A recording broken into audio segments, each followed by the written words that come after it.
Hello all you freedom-loving people. Welcome to another episode of Front Page. I'm your host, Scott Goulet.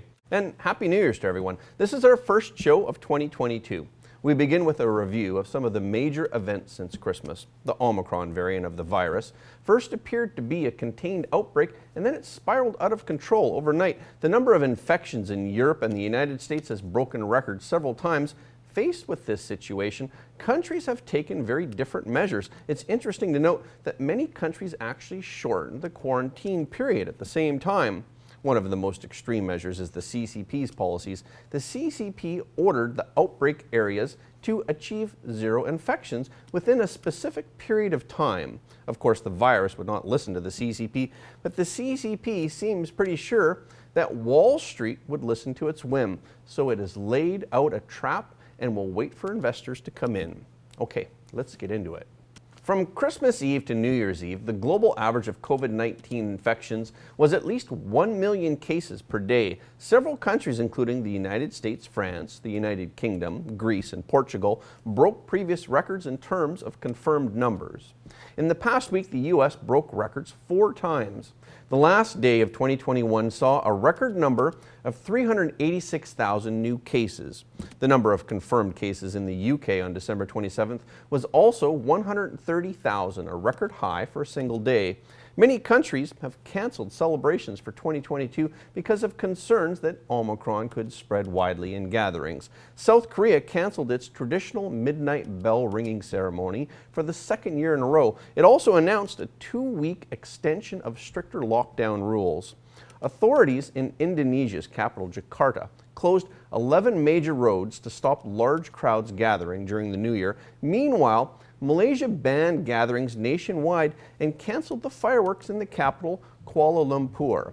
But other countries are beginning to adopt a lifestyle of living with the virus. Despite record levels of infections, some parts of Australia decided to celebrate the New Year together. Australian Prime Minister Scott Morrison told people to enjoy the evening, while New South Wales Premier Dominic Perrottet urged everyone to head out and celebrate the New Year. New Zealand also celebrated, with the largest city, Auckland, easing restrictions this week to allow people to enjoy New Year's Eve celebrations. More than 67,000 people were newly diagnosed with COVID-19 in New York State on December 28th, which was a new single-day record. However, New Year's Eve celebrations in Times Square went on as usual, but with scaled-back attendance. Although the mortality rate is low, the increase in infections has resulted in large numbers of people being forced into isolation and unable to work. A growing number of countries have been forced to relax their quarantine rules for the infected and their families to avoid economic paralysis. Despite having more than 1 million cases confirmed in the last 7 days, on Sunday, France announced it had relaxed quarantine rules for infected people and their contacts as of January 3rd. The quarantine period for fully vaccinated people who tested positive has been reduced from 10 days to 7 days. In the UK, the quarantine period for vaccinated COVID-19 infected patients also went from 10 to 7 days before Christmas. Spain, Portugal, Switzerland, and Argentina have made similar provisions. Although many states suspended reporting outbreak data over the New Year's holiday weekend, the 7-day average of U.S. COVID-19 cases reached a pandemic record of 400,000 on January 2nd. As cases continue to rise nationwide, more airline workers are testing positive, thousands of flights are being canceled, and Americans are waiting for hours at testing sites. Maybe there are too many infected people, so the CDC cut the number of days of isolation for Americans as well. The quarantine period went from 10 days to 5 days, regardless of vaccination status. Congress physician Brian Monahan reported to lawmakers on Monday that infection rates at the Capitol have jumped, with the 7-day average positive rate rising from less than 1% to more than 13%. Most of these cases are breakthrough infections in vaccinated individuals, but there are also some cases in unvaccinated individuals. Defense Secretary Lloyd Austin said on January 2nd that he developed mild symptoms while on vacation. He tested positive for COVID-19 and will be quarantined at home for the next 5 days. 68-year-old Austin said that he is fully vaccinated and had received a booster in October. The COVID-19 pandemic has been spreading around the world for 2 years now, with more than 200 million people infected and over 5 million dead, yet several questions about the virus remain unanswered. For example, what damage does the virus actually cause humans? And it is still unclear to scientists why some people have different symptoms and different degrees of infection. On the other hand, there is growing evidence that many people have numerous sequelae even after they appear to recover, and it is unclear exactly how long the sequelae last. Vaccines were introduced worldwide more than a year ago. Among them, Pfizer and Moderna are using new mRNA technology. This is the first time that this technology has been used so widely. Scientists do not know in advance how long the protection will last, and they will continue to study it depending on the public's physical response. According to the World Health Organization, at least 5 variants of COVID-19 have emerged. Although researchers are able to identify new variants quickly, unfortunately it's impossible to quickly grasp the characteristics of new variants, and therefore we do not know how to deal with them. There is only one thing that everyone seems to agree on. The longer the outbreak lasts, the more likely the virus will mutate during transmission.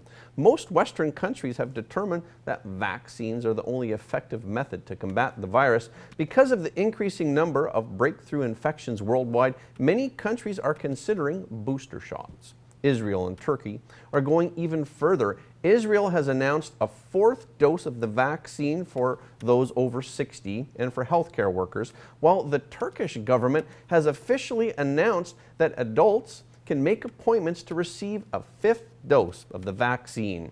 The Chinese Communist Party, unlike Western countries, has a special approach. In addition to vaccines, executive orders. The CCP will mandate 0 cases of infection at a certain point in time, and no one seems to question this in China. The historic city of Xi'an in central China used to be known for its terracotta warriors and horses. More recently, it became the center of the pandemic in China. Xi'an residents spent the New Year's starving and without freedom. The city began a lockdown on December 23rd, and on December 27th it announced that no one in Xi'an would be allowed to go out to buy food or necessities. However, the government did not provide enough food to its residents, leaving many people stranded at home and starving. There are videos of people without food, going to a store to buy steam buns, and being beaten by pandemic prevention officers. Then the authorities announced before the new year that it would achieve 0 infections in Xi'an by January 4th. So how do they achieve 0 infections? They forcibly transport infected and potentially infected people out of Xi'an, and they quarantine them. At midnight on January 1st, people in the 8-mile community in Xi'an, including the elderly and children, were asked to leave their homes and to head to the quarantine camps, allegedly due to infections in the community. But the entire evacuation was not well managed, and residents who had been hungry for days sat on freezing buses for several hours. Some even waited 8 hours before being taken to the quarantine compound. Sources said that the quarantine area was cold, the facility was empty, and there was only 1 quilt for every 2 people. It is said that more than 1,000 people were evacuated in this one community. The authorities did not provide them with food, and no one seemed to care about them. But this holiday season is not all about pandemics. There were also some very interesting things happening. For example, the heavens sent fish to residents in Texas before the New Year's Eve. Residents of Texarkana, which is about 200 miles from Dallas, saw fish fall from the sky and land in their yards and on the sidewalk as the new year approached. The city posted on its Facebook account on December 29th, it said, "2021 is pulling out all the tricks, including raining fish in Texarkana today. And no, this isn't a joke."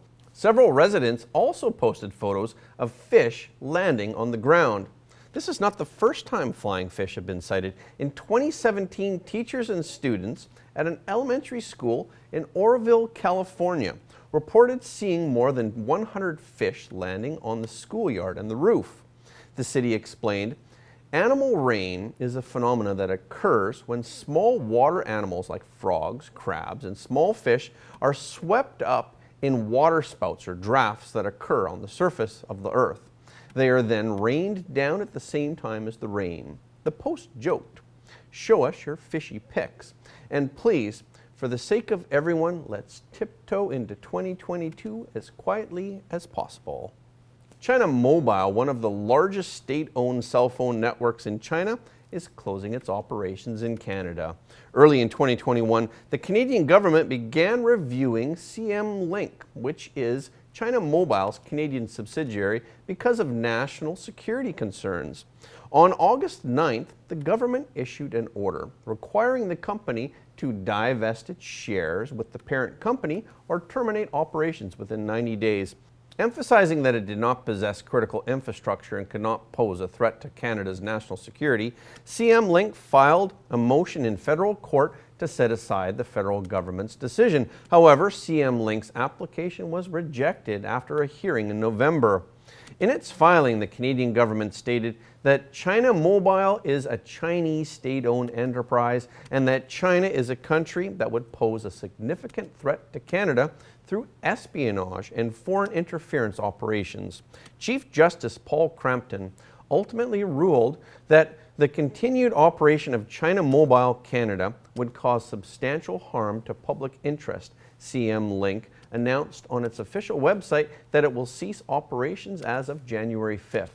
China Mobile landed in Canada in 2015 and began actively promoting its business in 2019. Its service includes an integrated one-card multi-number, which is favored by Chinese Canadians because even if they use a Canadian cell phone number, they don't have to pay high roaming fees when they return to China or Hong Kong.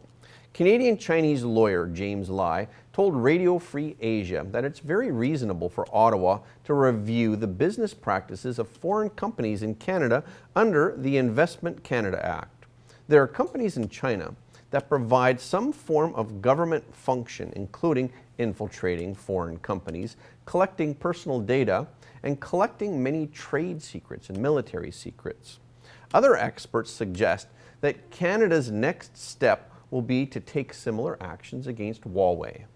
On January 3rd, China Mobile announced that its A shares will be listed on the Shanghai Stock Exchange on January 5th. China Unicom, China Telecom, and China Mobile, the three largest Chinese telecom operators, have been delisted in the U.S. and unanimously transferred back to mainland China for A-share listings.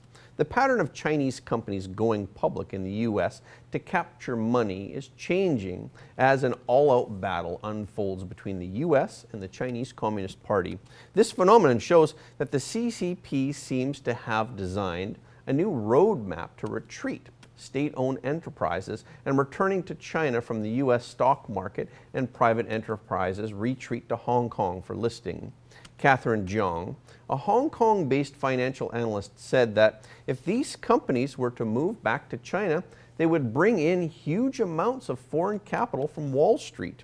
Mike Sun, a China investment strategist with nearly 3 decades of experience in the Chinese market, said that the Chinese Communist Party is developing policies to capture capital from these sources. But first, it has to prevent capital from flowing out and also create an economic boom to attract foreign investment. While the market expects the Federal Reserve to raise interest rates early and perhaps multiple times in 2022, the CCP, for its part, is executing a monetary easing policy of interest rate cuts and rate reductions.